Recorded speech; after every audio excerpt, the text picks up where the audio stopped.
Rebonjour, donc bienvenue sur la vidéo 02 pour l'utilisation de Cocoa Pods. Donc, pour cela, je vais vous remontrer un peu le site web de Cocoa Pods pour vous montrer comment il fonctionne. Donc vous avez sur la home page une barre Search qui vous permet de rechercher des pods. Donc ici, on va utiliser un des pods de la journée qui est forecast.io. Vous avez du coup le forecast.io qui est là, avec toutes les informations concernant ce pod sur la page. Donc, il y en a plein. Un petit truc intéressant quand même, c'est ici, le petit citron. C'est la qualité du pod. Donc, vaut mieux trouver des pods avec les 5 de prix. Ça vous donne une idée de la manière dont il est fait, à quel point il est bien fait. Et du coup, vous avez toutes les informations sur le pod sur la page. Donc, l'utilisation, les méthodes, tout ce qu'il faut. Ici, on a Pod Forecast.io. Donc, c'est ça qu'on va utiliser pour installer et intégrer le pod forecast à notre projet Xcode. Donc vous voyez, on va l'ajouter à notre pod file. Alors, comment ça fonctionne? On va créer un petit projet Xcode, très simplement. On va appeler Siri et qu'on va mettre sur le desktop. Donc, comment ça fonctionne maintenant? On va aller dans Siri. Vous voyez ici que vous avez votre projet classique Siri ainsi que Xcode Proj. Et on va faire un pod init. Donc le pod init nous crée un pod file et on va modifier ce pod file. Donc ici, normalement, tout est déjà bien fait. Vous avez du coup le nom de la target, donc Siri, votre application. Vous avez le use frameworks, l'enlevez pas, sinon ça ne va pas fonctionner.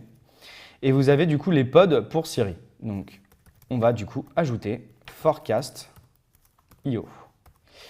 Donc, plusieurs choses que vous pouvez faire. Là, je mets juste pod forecast.io, forecast.io, pardon.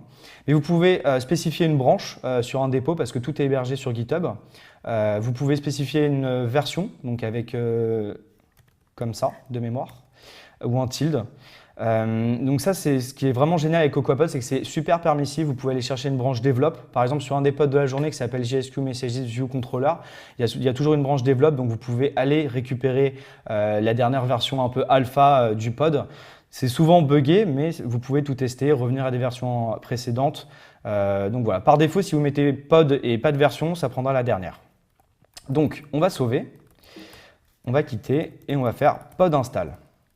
Donc, voilà, pod installé. Donc là, ça allait super vite. Normalement, à l'école, ça prend un peu plus de temps. Donc, vous inquiétez pas si ça prend 5-10 minutes.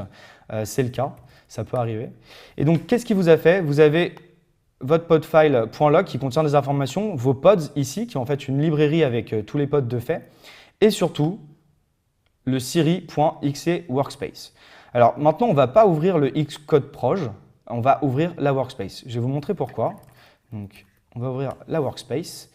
Donc voilà, ici on a la workspace. Pourquoi il faut ouvrir la workspace? Parce que du coup, vous avez ici votre librairie avec tous vos pods.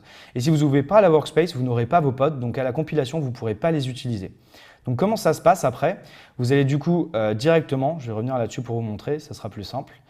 Directement dans votre, par exemple, View Controller, votre premier fichier, vous allez pouvoir importer forecast.io et automatiquement, il va pouvoir aller chercher les méthodes et les fonctions propres à forecast.io. Donc ici, une des fonctions, c'est API Client qui a une API key et ici, vous avez du coup en string votre token.